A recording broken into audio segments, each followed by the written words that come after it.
Hi everyone, it's Sean here. I want everybody to know this is your last week to put in a pledge to get your copy of John Haynes at Death's Door.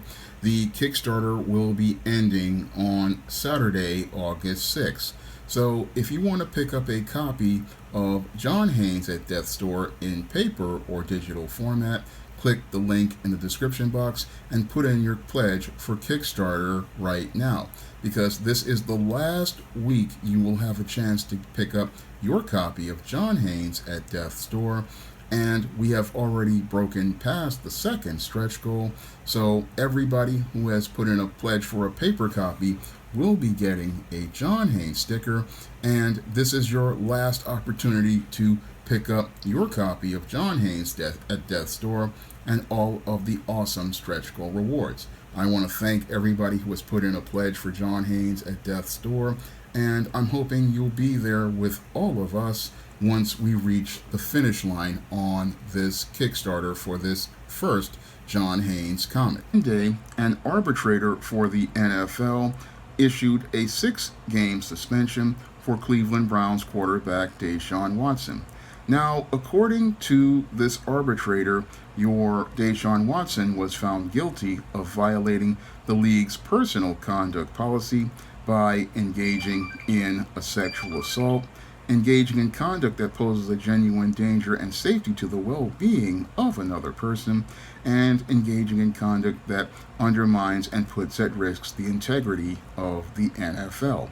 Now, it's interesting to note that the NFL's arbitrator is punishing your Deshaun Watson even after he was cleared by a Houston grand jury of charges as related to these alleged sexual assaults that 24 women claim transpired while your Deshaun Watson was the quarterback for the Houston Texans. And as he was on that team, he was receiving massages from these masseuses, and those masseuses claimed that your Deshaun Watson participated in sexual assault. However, once these cases were taken to the prosecutor's office and there was an investigation made and the case was brought to a grand jury found no wrongdoing by your Deshaun Watson. Now, when I take a critical examination of this whole suspension given to Deshaun Watson, it's looking like the NFL is trying to take justice into their own hands. And the way that they're taking justice into their own hands is they're looking like they're trying to punish Deshaun Watson for a crime that he did not commit, basically participating in double indemnity under the spirit of the law. And I say that they're participating in double indemnity under the spirit of the law because this case was brought to a grand jury in a criminal court, and since the NFL could not get the verdict that they wanted on Deshaun Watson in a criminal court, what they're doing now is trying to punish Deshaun Watson in their own kangaroo court. Because that's what this arbitration basically looks like to me, an attempt to try to punish your Deshaun Watson in the NFL's own personal court, and also looking like they want to tarnish Deshaun Watson's reputation in the court of a public opinion. Now, this whole case, if it was taken to criminal court, prosecutors went and investigated him, presented evidence. However, they could not get any charges filed as related to a grand jury, and you would think that would be the end of it. However, in the system of white supremacy, the white supremacist does not play by the rules, and once he can't get his way, what he does is he wants to rewrite the rules until he can get the victory that he wants. And that's what's happening here in the case of Deshaun Watson, the white supremacists in the NFL slave plantation, because they could not get the results that they wanted in criminal court. Now they are taking Deshaun Watson's case not to a civil court, but to their own court of arbitration inside of their own league, And what they're doing is trying to see this black man broken in their own system. Basically, what they're doing is making their own judgment against your Deshaun Watson to get the result that they want. And the main reason why they're doing this isn't because your Deshaun Watson went out here and allegedly assaulted these women. Their main reason why they're doing this is because they didn't like the idea of a black man making demands as related to his economic future. The main reason why they're out here looking to punish Deshaun Watson for a crime that did not happen is because Deshaun Watson had the audacity to go out here and say that he wanted to have control over his future as an NFL player and control over where he played. And he also wanted control over his money because he felt like he wasn't being utilized effectively on the Houston Texans. And because he said he wanted to go out here and control his own future, the white supremacists in the NFL took offense to that, and they wanted to make an example of your Deshaun Watson for going out here and looking to control his wealth as related to his economic future. Because if you're not being played on a team and that team is not going to the playoffs, you're not making money on your play. So your Deshaun Watson, all he wanted was a trade to another team so he could get a better economic deal for himself.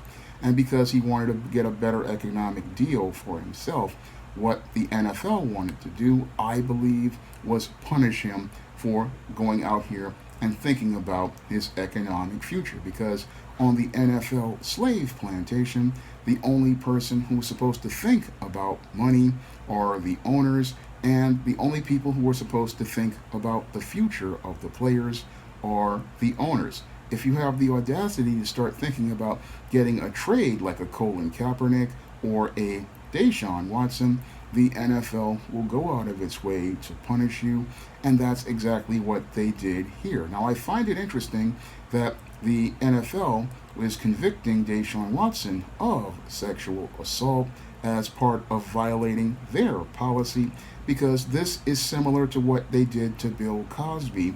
You're going to try to convict this man of a crime even though there was no evidence of a crime. And what they're trying to say with Deshaun Watson is they're trying to turn him into a black brute by saying he participated in sexual assault. However, there was no sexual assault proven by a prosecutor. So how can you say that there was a sexual assault when prosecutors have already stated that there was no sexual assault and no criminal charges filed? So basically, it's looking like to me that these white supremacists are looking to try to tarnish Deshaun Watson's reputation by saying that he's a sexual predator, but there was no charge of this at all, because in their attempts to, again, with this suspension, they want to try to say that he went out here and committed these crimes, but there was no crimes committed. I don't believe he engaged in conduct that proposed a genuine danger to these women, and he didn't engage in conduct that undermined or put at risk the integrity of the NFL. I believe that the white supremacists in the NFL want to tarnish your Deshaun Watson's reputation with these sexual claims in order to make it where he cannot go out here and work. And this is something that your white supremacists like to do because they like to demonize the image of black men and try to make black men the image of sexual predation. And that's what they're trying to do here with your Deshaun Watson. They want to make him the image of sexual predation, and they want to make it look like he's the one who participated in sexual violence against these women, when this has not been proven in a court of law. This has not been proven with police reports. And what the NFL wants to do is they want to try to make their own interpretation of justice, when what they're doing, again, is them trying to punish this man, not for any sort of crime, but because he had the audacity to stand up as a man and demand economic parity and control over his own career and his future. All your Deshaun Watson, as I see it, really wanted to do was get traded to another team, get a better deal for himself as related to his money. And what your NFL wants to do is say that your Deshaun Watson is a monster for doing this. They want to dehumanize him for just looking out for his economic future, and they want to tarnish his reputation by making him look like a sexual predator as related to just looking out for his economic future. Now, I wonder, where were the arbitrators in the case of your Ben Roethlisberger? Where were the arbitrators to talk about sexual predation in the case of Ben Roethlisberger? Now, your Ben Roethlisberger was alleged to have participated in a sex crime, yet we don't see anybody talking about suspending Ben Roethlisberger for multiple games, fining him for money, or looking to punish him for a criminal action. We don't see any of that with Ben Roethlisberger, but we saw it with Deshaun Watson, and the reason why we saw it again is because a black man had the audacity to go out here and make a demand as related to the owners for his economic future, and this black man had the audacity to look to build wealth on the NFL slave plantation, where they'll let you be rich, they'll let you have a couple of $1 million so you can spend it on their brand, but they won't let you have money to go out here and build your own future. So when I look at the NFL, they are saying, oh, we are all about trying to make things fair, but there was nothing fair about this arbitration. This was all about revenge, because they could not put Deshaun Watson in prison because he did not commit any crime. They sought to punish him in their own criminal justice system, and that criminal justice system proved to be unjust. Now, what's really disturbing here about your Deshaun Watson is that the NFL thought that the arbitration wasn't fair as related to the 6-game suspension. They actually wanted to punish him even further. They wanted to ban him for a year from playing games, and they wanted to fine him even more money. Now, the NFL doesn't believe that the arbitration was fair, but the whole thing was they weren't trying to be fair to begin with. They wanted to get a record on the surface as related to a conviction against Deshaun Watson, and since they couldn't get a conviction in a criminal court, they went out here and created their own kangaroo court as related to him so-called violating the league's personal conduct policy. But where's that conduct policy on Ben Roethlisberger and many of the other white players in the NFL? That's the critical question I want to ask about this so-called violation of the league's personal conduct policy, because your Ben Roethlisberger seems to have violated that policy and been given a pass, but your Deshaun Watson, all because he asks for a trade, all of a sudden he's violating all of these different technical rules, and they're looking to just say he's done all of this stuff. And again, the only reason why I believe they are punishing him is because he had the audacity to ask for a trade, and this is what the NFL looks like it does. When you talk about you want to go out here and control your own career and your own future, they want to punish you for trying to have control over your own future, and that's not right, because again, an NFL player should have the right to demand a trade if he's a good player and he's dealing with a last place team. If his contract says he wants to leave, he should have the right to leave without an owner going out here and having allegations brought up against him. So when I look at this whole case of Deshaun Watson, it's white supremacy in full effect. And when your white supremacists can't get their way as related to you participating in behavior they want, they go out here and create these kangaroo courts to railroad you through, and that's what's happened to Deshaun Watson here. And this just shows me how your NFL is nothing more than a slave plantation, and this slave plantation looks to punish its slaves once they get out of line in their eyes. Now, if you want to see me make more videos like this, you can donate to my Patreon, my PayPal, or my Cash App by clicking the link in the description box. And if you want to pick up some of my men's issues books, like the Simp series or The Man Crisis, or Why 70% of Black Women Are Single. You can find many of those books on Amazon.com in paperback and Kindle format. You can also find them on Smashwords, the iBook Store, and Google Play.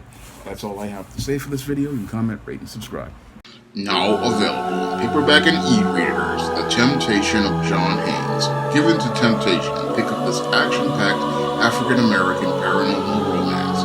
Get The Temptation of John Haynes in paperback and e-readers today.